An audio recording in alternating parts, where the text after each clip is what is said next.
kadang kita tidak tahu kenapa harus dipatenkan. Kita menganggap bahwa paten itu ada temuan-temuan yang kayak Albert Einstein yang canggih-canggih itu Einstein gitu. Bukan. Apa saja di dunia ini yang memiliki kebaruan. Nah, pertama memiliki suatu baru sebelum ada yang melakukan. Yang kedua, ada langkah-langkah invensi. Jadi ada langkah-langkah invensi. Misalkan ini kalau ini diginikan, nanti akan seperti ini, seperti ini. Nah, itu kan berarti ada langkah-langkah untuk membuat sesuatu menjadi berfungsi gitu kan.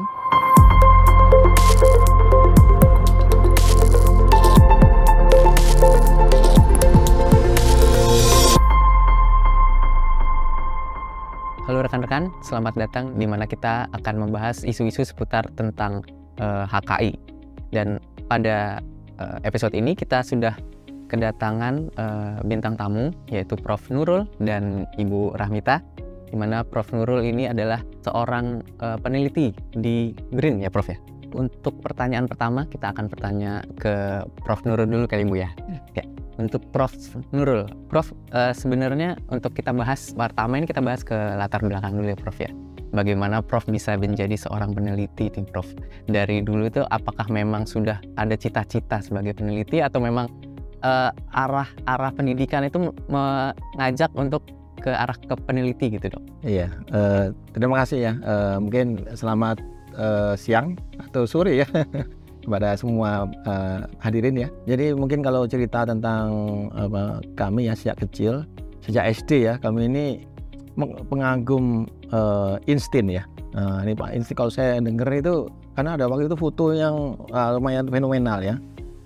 Sejak kecil bahkan saya mungkin lebih diperkuat lagi sejak SMA. Setelah di SMA saya belajar tentang fisika, kemudian melihat persamaannya Albert Einstein itu bahwa tentang cahaya kaitannya dengan berat ya dan energi. Itu kami merasa wah ini ilmu bisa dipakai oleh semua umat manusia. Disitulah saya kepingin menjadi seorang yang seperti beliau bisa bermanfaat bagi semua umat manusia. Semua orang menggunakan teorinya beliau gitu kan. Sehingga saya berkeinginan ini langkah ini harus bisa ditempuh dengan tentunya jadi seorang ilmuwan gitu ya, seorang peneliti gitu. Hanya saya yang memilih sebagai peneliti kira-kira gitu. Berarti dari itu pendidikan profesor sebenarnya dari S1 di Jepang, S2, S3 juga di Jepang. Nah, untuk tujuan itu ya alhamdulillah saya mendapatkan beasiswa dari Pak Habibie waktu itu ada program ya. Manpower Development Program ya, dan kebetulan lulus di Jepang dan ya untuk melanjutkan cita-cita ya, dan ini menggebu-gebu ya sehingga pilihannya jatuh di Jepang, dan di situ alhamdulillah sekolah S1, S2, S3 melakukan penelitian. Bahkan setelah itu saya ada 4 tahun ya, jadi total 14 tahun. 4 tahun terakhir saya menjadi peneliti di Pusat Penelitian Daerah di Jepang. Luar biasa sekali. Dan untuk penelitian profesor ini dikhususkan untuk nanoteknologi ya Prof ya? Nah sebenarnya begini, sejak awal saya senang dengan hal-hal yang berkaitan dengan material, ilmu-ilmu tentang membahas tentang teori material ya, fisika ya, fisik, benda-benda solid. Di Indonesia kan kelihatannya dari zaman dahulu kita lemah di bahan baku ya, kita tidak memiliki kemampuan atau pengetahuan yang cukup terhadap teknologi pengolahan bahan baku dan lain sebagainya. Di situ akhirnya saya masuk ke ilmu materialnya. Tapi ternyata di dalam material itu ada ujung daripada teknologi gitu ya. Ya adalah nanoteknologi, dalam arti dengan mengetahui, kita mempelajari, menguasai ilmu nanoteknologi, kita itu bisa mendesain material-material yang selama ini ada itu bisa memiliki fungsi-fungsi yang lebih baik dari yang sebelumnya. Dan tahun 2000 di Jepang itu lagi rame-ramenya memang boomingnya tentang teknologi nano, karena pada saat itu ditemukan secara masif ya penemuan-penemuan baru yang membedakan antara material-material biasa dengan material yang berteknologi nano. Material-material yang diolah dengan teknologi nano bisa memiliki kemampuan bahkan karakter sifat yang berbeda dengan yang ada. Seakan-akan muncul barang-barang baru atau material-material baru karena adanya teknologi nano itu. Berarti untuk teknologi nano ini sebenarnya apa sih Prof sebenarnya? Karena kalau kita tahu yang awamnya saya di ini nano ya adanya permen nano. Teknologi nano yang kita tahu itu yang ada di film Avenger itu.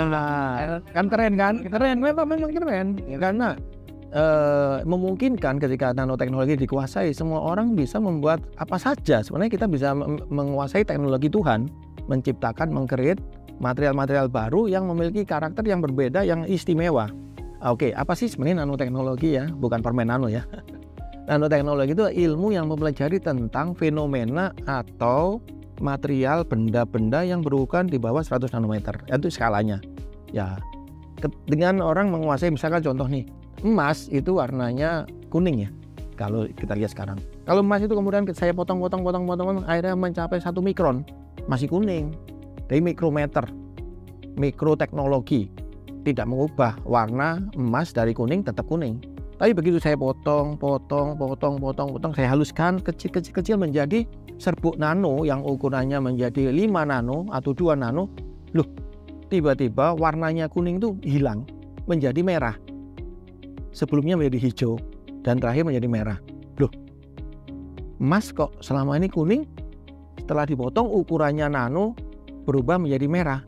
Loh, ini benda apa? Ini emas atau bukan? Iya, itu tetap emas dengan karakter baru.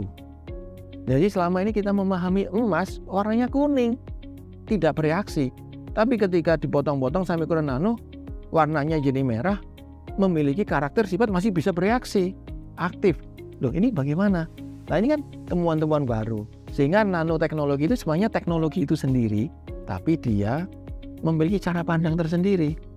Kenapa kok tidak muncul mikroteknologi tidak istimewa? Kalau nanoteknologi lebih istimewa karena dengan menguasai teknologi nano kita bisa menciptakan material-material baru yang memiliki sifat yang selama ini tidak ada.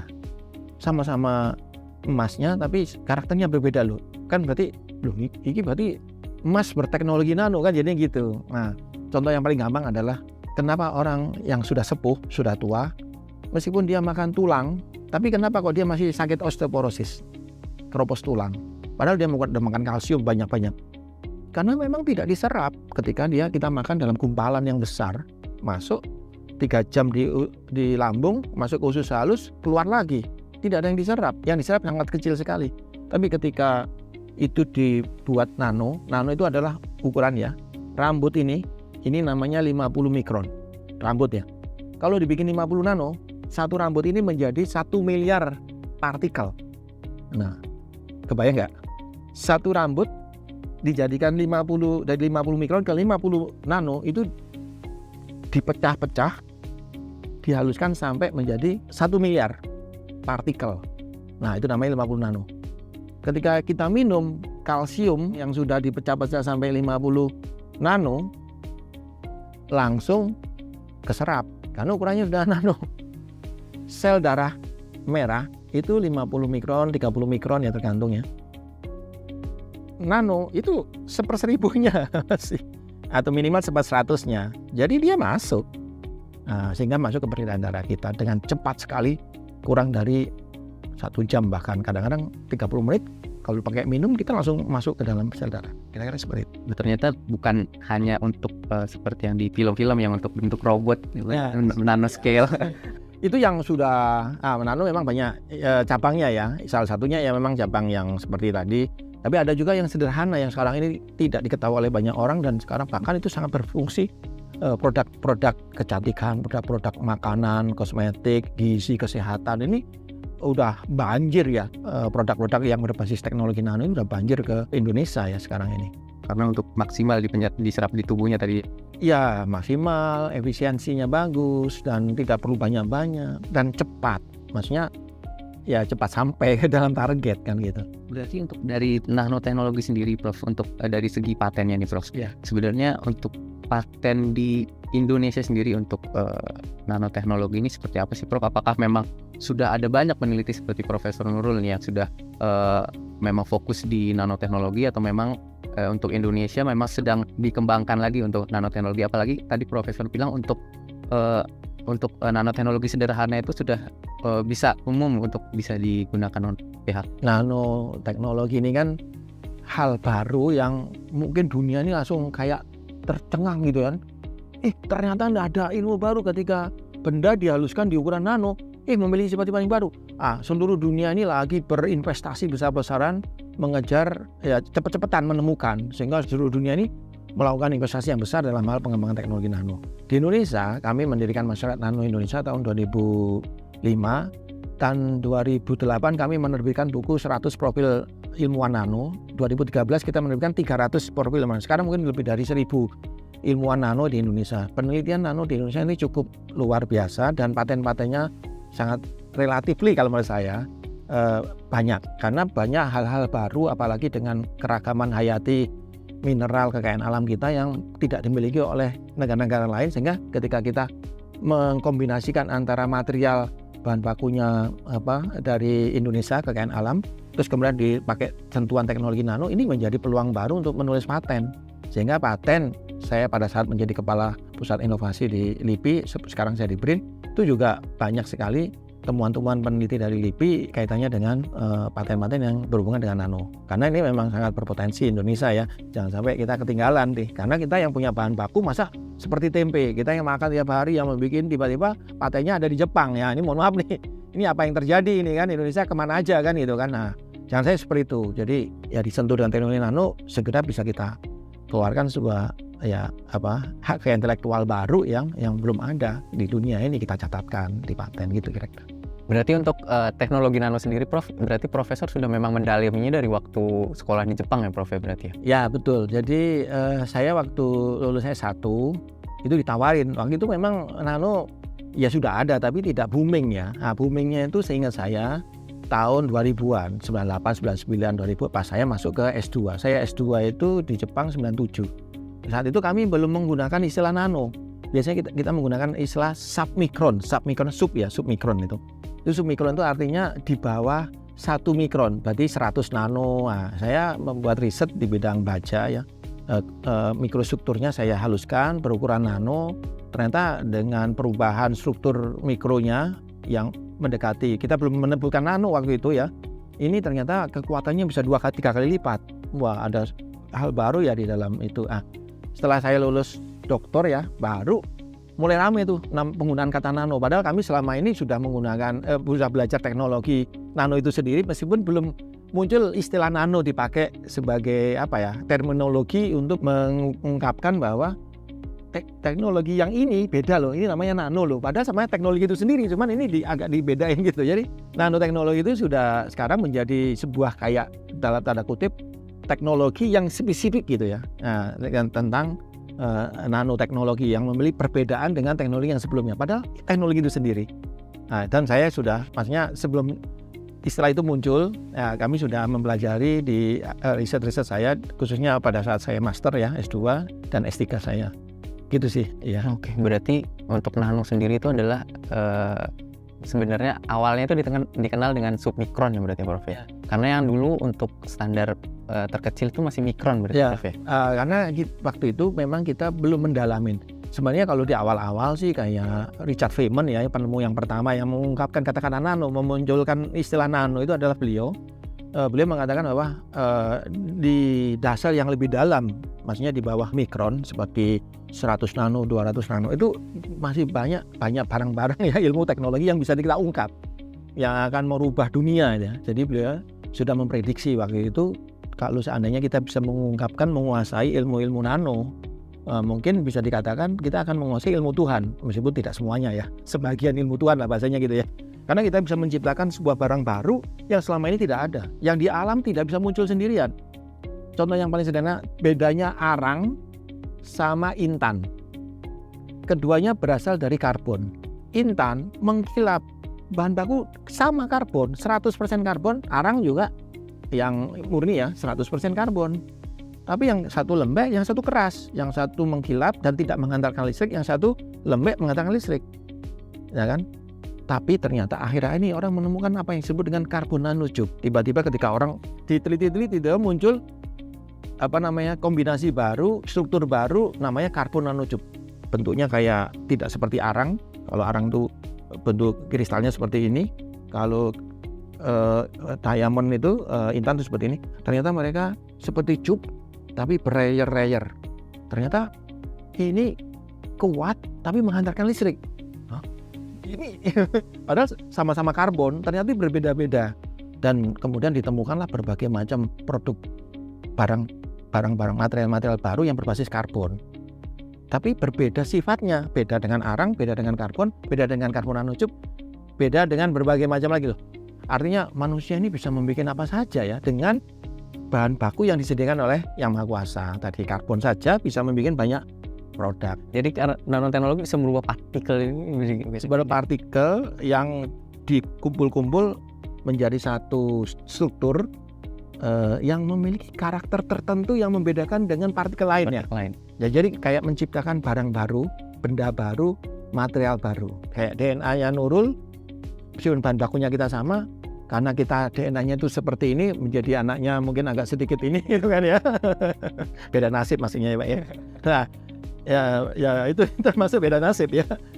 Jadi seperti ini karakternya Nurul, karena DNA-nya begini. Mas Pak itu juga gitu, karena turunan begini, DNA-nya begini, keahliannya begini, sehingga jadi begini. Dan Ibu Enci juga begitu. Semua berbeda di ukuran NAT. Jadi ini barang-barang baru, bahannya sama, tapi ketika kita menjadi, ternyata kok jadi ini gini. Itu kan sama ilmu Tuhan kan, kayak Nurul dibikin oleh DNA. Kita ketika bisa mampu membuat DNA itu, berarti kan kita kayak, tadi menguasai ilmu Tuhan kan. Nah, itu kira-kira imajinasi orang mengatakan ketika nanoteknologi sudah dikuasai. Nah, kayak seperti itu. Luar biasa, emang teknologi ternyata memang sangat menarik sekali Prof. Kalau kita bahas ini kayaknya bisa sampai 2 hari. Ini asik, memang asik. Luar biasa karena memang, wah ini memang teknologi, kalau didengar dari Prof, penjelasan Prof tadi, memang teknologi masa depan Prof. Itu semua, bahkan kalau di bidang kedokteran pun semua penyakit kayaknya bisa diobati kalau dengan ini. Ketika semuanya berubah DNA, semua itu menjadi basic daripada seluruh perobatan dan perbaikan penyusunan materi. Karena kalau sudah bisa merubah DNA, kita bikin muda lagi udah bisa kan? Iya, makanya muncul, kami juga punya produk yang disebut anti aging ya. Jadi produk anti aging itu ya kita kosmetik ya. Kalau oles gitu ya, dia bisa membantu kolagen untuk memproduksi ya, mengganti yang baru. Jadi ya anti aging, jadi tidak tua-tua terus saja. Bentar, kira-kira seperti itu. Berarti memang sudah diterapkan di produk ya Bro? Iya, kami punya beberapa produk yang anti aging ya. Berarti kalau untuk di produk itu apakah sudah ada di permohonan paten ini Prof?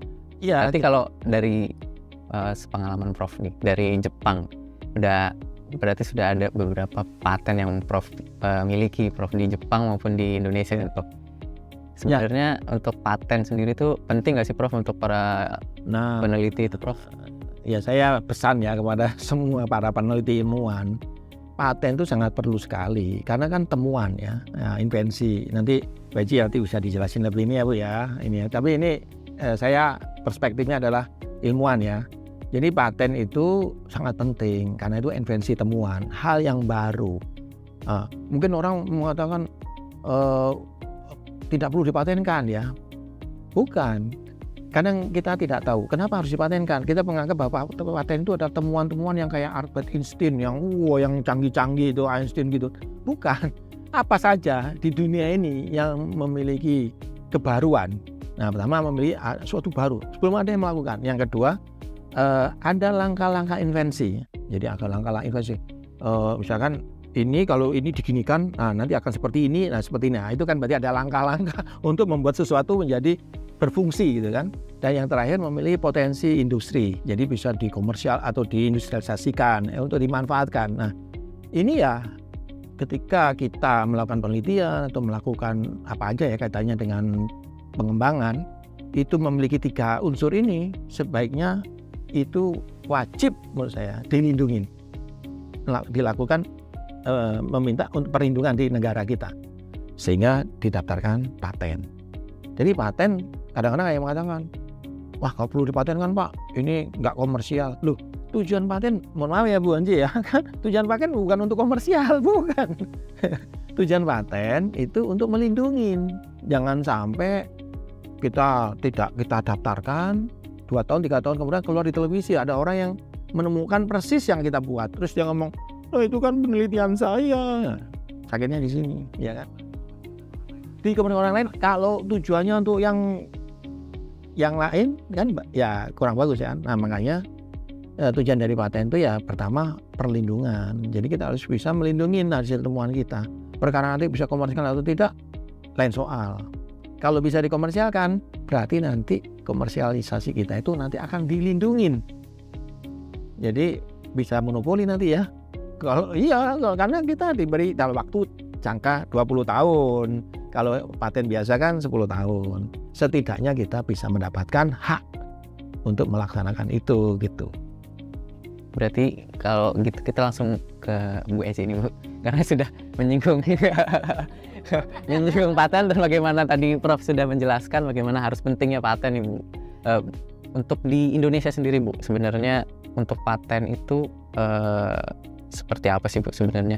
Apakah memang benar itu bisa untuk diaturan sendiri, Bu, di aturan di Indonesia? Tadi Prof sudah bilang untuk bisa melakukan monopoli. Apakah itu memang dimungkinkan untuk paten bisa melakukan monopoli terhadap teknologi yang dia punya gitu sih, Bu? Oke ya, jadi tadi ya kalau dari cerita Prof Nurul itu berarti dari satu temuan itu bisa beranak pinak banyak sekali paten-paten, temuan-temuan baru ya Prof ya. Nah, memang kita di Indonesia undang-undang yang berlaku saat ini adalah Undang-Undang 13 tahun 2016 ya tentang paten. Nah, seperti yang diceritakan Prof Nurul, sebuah penemuan yang invensi ya Prof ya, itu memang bisa mendapat perlindungan. Tapi syaratnya ya harus didaftar. Kalau tidak didaftar, tidak bisa mendapatkan perlindungan. Ya, kalau tidak didaftar, tidak bisa mendapat perlindungan. Nah, yang seperti apa yang bisa didaftar? Tadi Prof Nurul sudah jelaskan ya, sesuatu penemuan baru, terus penemuannya bisa juga sesuatu yang baru atau penyempurna dari yang sudah ada gitu, penyempurnaan dari sudah ada. Lalu dia bisa diterapkan dalam industri tadi ya Prof. Jadi bukan barang model maksudnya. Jadi bukan cuma sesuatu yang misalnya dosen untuk memenuhi penilaian tertentu, dia membuat sebuah penemuan tapi hanya bisa satu, nggak bisa diproduksi dalam industri. Nah, itu tidak memenuhi syarat untuk mendapat perlindungan. Jadi supaya bisa bermanfaat bagi si penemu, sebuah invensi tadi atau temuan itu harus didaftarkan biar bermanfaat tadi seperti Prof Nurul, ada manfaat ekonominya ya Prof. Ya. Kalau paten biasa 20 tahun, paten sederhana 10 tahun ya. Nah, seperti yang tadi Prof jelaskan juga nggak perlu harus sesuatu misalnya kayak yang rumit-rumit, nggak perlu seperti itu. Cukup misalnya kayak, mungkin kok bisa jadi contoh ya, saya juga kalau ngajar suka kasih contoh ke mahasiswa. Di Jepang waktu awal tahun 80 mungkin ya, ada sedotan yang tadinya cuma lurus sedotan, terus ada tekukannya. Nah, itu kan pada awal ditemukan merupakan paten sederhana yang seperti itu. Atau mungkin kalau kita mundur ke belakang lagi, dalam suatu jurnal tuh ini lognya ini sebuah sereal itu jadi ada dua kakak adik ya, kalau saya baca di jurnal tuh Prof. Kakak adik dia tuh kesel gitu ya, kenapa kalau makan sereal ini gampang lembek gitu kan. Akhirnya dia pakai kardus, dia sudut-sudutnya gitu dia sambung-sambungin sampai sekarang tuh di merek itu masih dipakai. Nah, itu waktu awal ditemukan oleh dua adik kakak ini, itu dianggap paten sederhana seperti itu. Nah, terus tadi saya menarik yang Prof jelaskan banyak penemuan kan Prof juga dari BRIN ya. Nah, apakah kok jadi saya nanya? Gak apa-apa Bu, lanjut. Setiap penemuan yang dihasilkan itu didaftarkan nggak Prof? Nah, ya ini memang pekerjaan berat sebenarnya. Waktu saya menjadi kepala pusat inovasi ya dari 2014 ke 2018 ya sampai akhir, itu kami ya ini melakukan edukasi kepada para peneliti, karena para peneliti tidak berpikir bahwa ini apaan sih, cuman gini aja gitu kan ya. Padahal itu hal baru, kemudian ya namanya diteliti ya. Kalau tidak ada baru kenapa diteliti kan gitu ya. Yang pertama. Kedua ya karena ada yang baru makanya diteliti kan gitu kan. Nah, sehingga harus dipatenkan. Nah, yang kedua ya tadi kemanfaatan.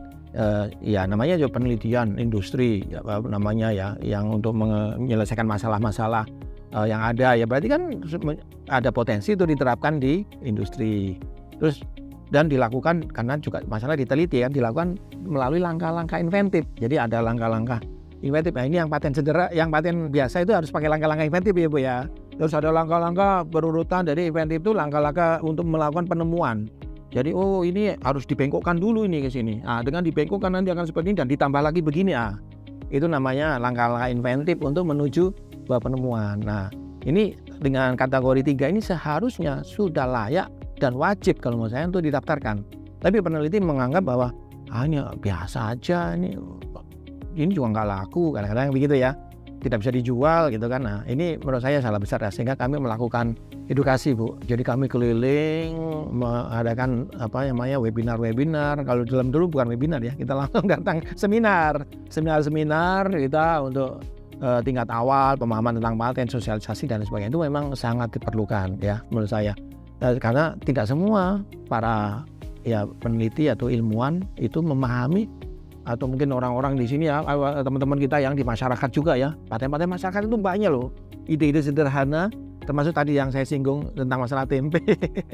Ini kita punya bahari udah pakai, udah kita ini kan sudah menjadi tradisi, bahkan menjadi budaya. Kalau nggak makan tempe pagi kayaknya kita nggak asik gitu kan. Nah, lemes ngantuk ya.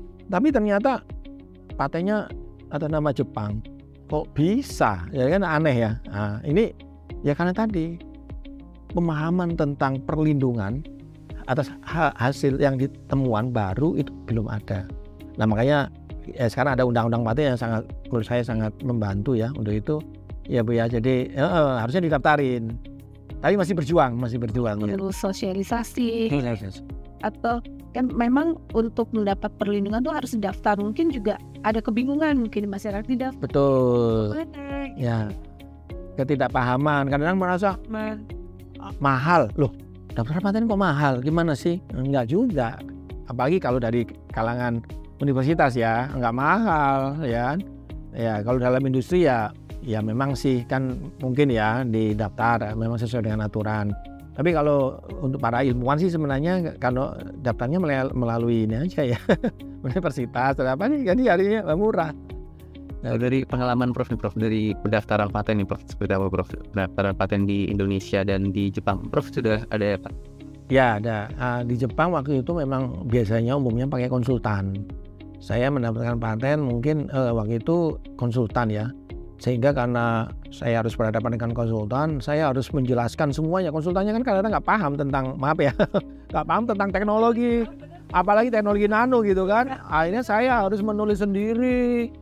Waduh, saya 1 bulan saya nulis, dicoretin merah-merah. Sehingga saya bilang, saya ini spesialis nulis paten saya karena hanya saya yang tahu ya teknologinya.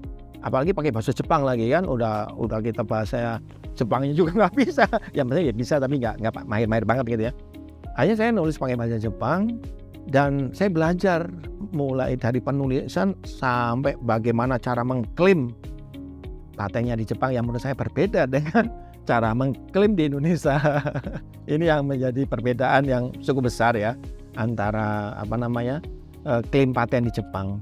Saya boleh nambah sedikit ya jelasan yang Bapak Ibu lain ya. Di Jepang itu setiap paten, sepemahaman saya, pengalaman saya, setiap paten tuh banyak mengandung, pasti mengandung ya kalau boleh dikata, pasti mengandung rahasia dagang. Jadi tidak semua dibuka. Yang disclose itu yang dijelaskan itu sebagian yang utama saja. Terus ada hal-hal yang setidak-tidaknya terdiri dari misalkan kata-kata itu muncul setidak-tidaknya atau unsur utamanya misalkan. Kok bisa ya? Coba dibaca.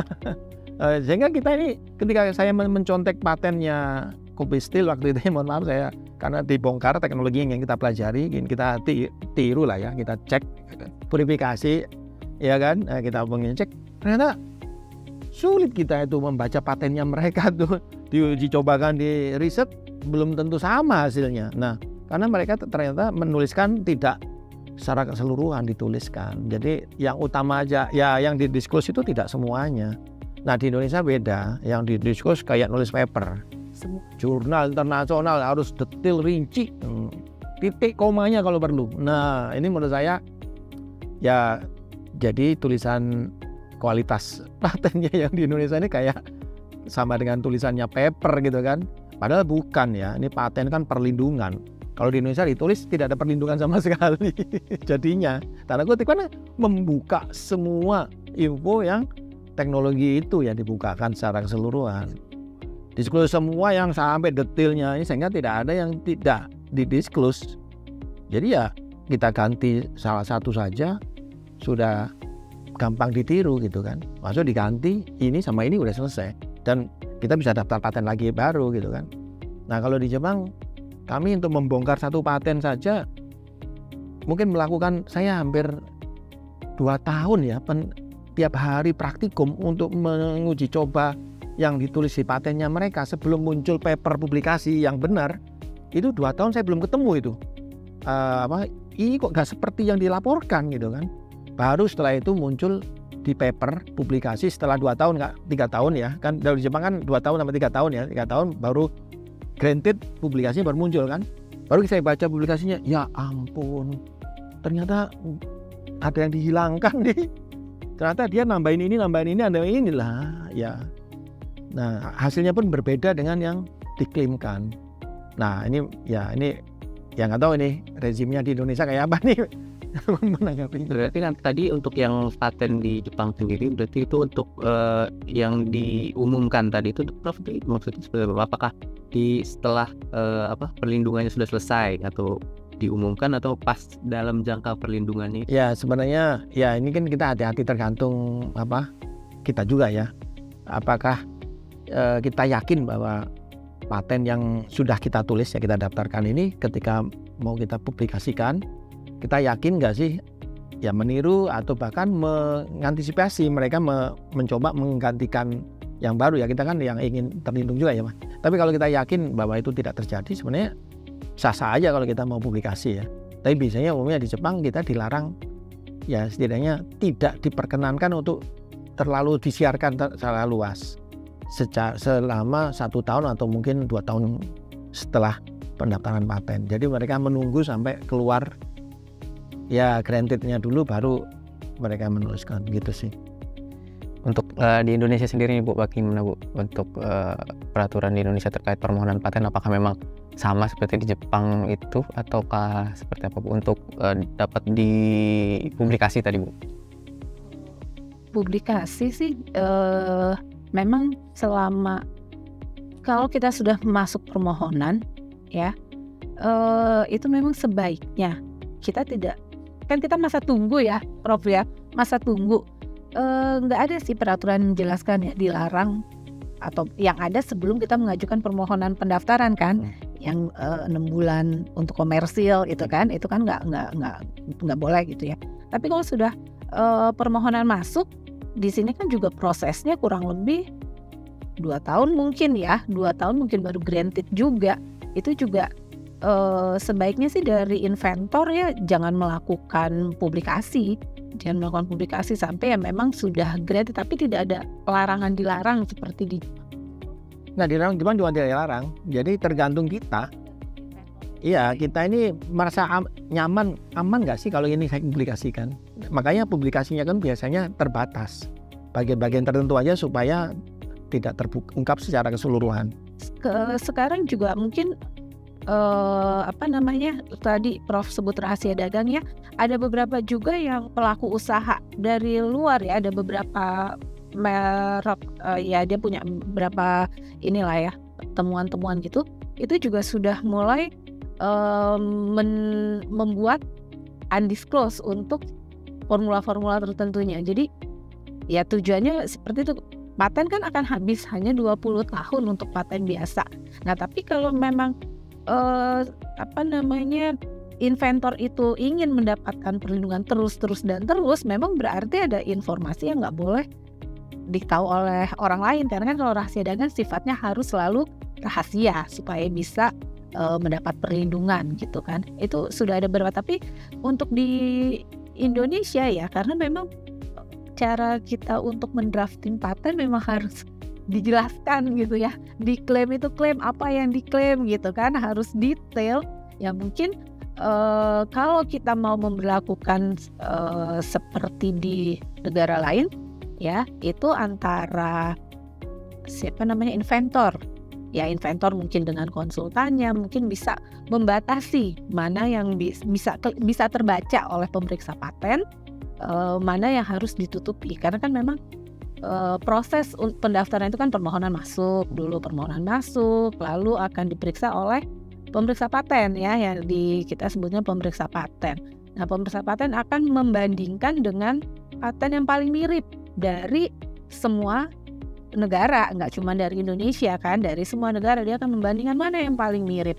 Nah, mungkin untuk bisa terus melindungi paten yang kita punya ya apakah formula atau apapun gitu ya, mungkin ada yang cukup terbaca jelas sama pemeriksa, ada yang bisa ditutup terus gitu.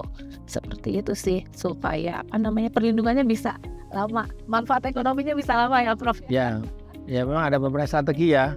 Kalau saya biasanya menulis paten karena kita pengembangan alat atau metode. Jadi biasanya kita metode atau proses dan alat dan produk itu. Jadi kita membuat sekali daftar itu ada 2 klaim yang kita ini kan. Jadi pertama prosesnya atau metodenya dan produknya atau alatnya gitu. Jadi metode dan alat misalkan. Jadi saya membuat alatnya mungkin bentuknya kotak.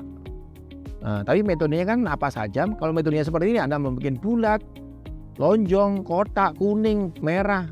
Kalau metodenya pakai punya saya, Anda kena kan gitu kan. Nah, jadi ini mensiasati sih cara menuliskan paten supaya ya namanya perlindungan kan, jangan cuman yang mau dilindungi, jangan cuman udah capek-capek penelitian yang dilindungi cuma segini ya kan. Nah, kalau bisa, kalau kita di Jepang disuruh kalau ngelindungin sekalian segini katanya gitu kan. Jadi saya mau jadi dibikin ringkup yang sementara di Indonesia ini nggak boleh nih. Ya ini kayaknya rezimnya masih belum ketemu sih sebenarnya. Mereka nggak tahu, ini harus dibahas sih. Kalau menurut saya ini perlu dibahas. Kan ini perlindungan ya untuk industri atau untuk temuan-temuan yang kita ini kan. Kenapa kita ya mungkin ini pertanyaan aja. Kalau kita melindungi hanya yang di sini kecil saja ya temuan-temuan di sebelahnya kan membuat orang padahal kita capek-capek membuat temuan ini tapi cuma dapatnya sekian. Sebenarnya begitu orang lihat kan kita tidak perlu melakukan penelitian. Paten itu kan idea. Kita baca aja kemudian kita bikin sendiri paten, bisa di sebelahnya misalkan, di sebelahnya lagi. Bahkan mereka bisa membuat yang lain lagi kan. Nah, ini kan menurut saya ya perlu dipertimbangkan sih ya nanti ya. Bu, untuk dari segi perlindungan hukumnya nih Bu, dari paten seperti tadi yang disampaikan Prof, bahwa tadi di Jepang juga Profesor udah mencoba-coba untuk niru paten siapa Prof yang di Jepang? Kobe Steel. Ya itu. Ada perusahaan Jepang ya, Kobe Steel, perusahaan baja Kobe. Untuk perlindungan hukumnya sendiri di Indonesia ini, kalau menurut Profesor apakah sudah cukup melindungi paten yang dimiliki oleh inventor atau masih seperti apa Pak? Ya kalau saya ngelihat di Indonesia yang mungkin saya tahu ya setidaknya kan paten ini kan belum lama dikenal oleh para peneliti belum familiar sebenarnya, dan para pemeriksa paten teman-teman di JKI juga mungkin sedang berjuang juga ya bagaimana sih sebenarnya agar patennya yang di Indonesia ini jumlahnya cukup besar, cukup banyak lah ya. Selama ini kan kita jauh tertinggal. LIPI itu atau BRIN sekarang hampir 2000 ya patennya sekarang. Nah, tapi itu menurut saya masih jauh. Nah, oleh karena itu sekarang ya yang penting ada dulu deh. Nah, paten itu yang penting daftar dulu. Nanti kan berkembang ya seiring dengan perkembangan ya kemanfaatan. Karena sekarang orang yang jualan industri yang berbasis paten di Indonesia juga nggak banyak. Nah, mungkin ya menuju Indonesia maju ya, saya pikir nanti ranah paten yang akan menjadi signifikan, karena seingat saya dari 500 perdagangan produk-produk yang paling besar di dunia ini 80% adalah perdagangan jual beli hak kekayaan intelektual. Jadi perdagangan yang paling banyak di dunia ini 80%-nya adalah jual beli aset tak berwujud. Nah, termasuk paten, copyright dan lain sebagainya. Makanya menurut saya ya Indonesia seharusnya mulai memikirkan tentang hal itu. Betul Prof, berarti untuk paten yang penting pertama daftar dulu patennya Prof ya? Iya, daftar dulu aja. Untuk menunggu perlindungan hukum kan hukum juga berkembang. Betul. Hukum berkembang nanti sesuai dengan kebutuhan kita. Kalau dari segi hukum saat ini Bu, gimana Bu untuk perlindungan paten Bu?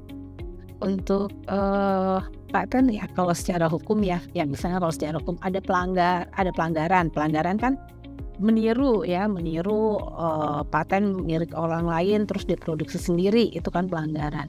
Itu karena kalau di Indonesia kan haki itu rezimnya adalah deliknya aduan.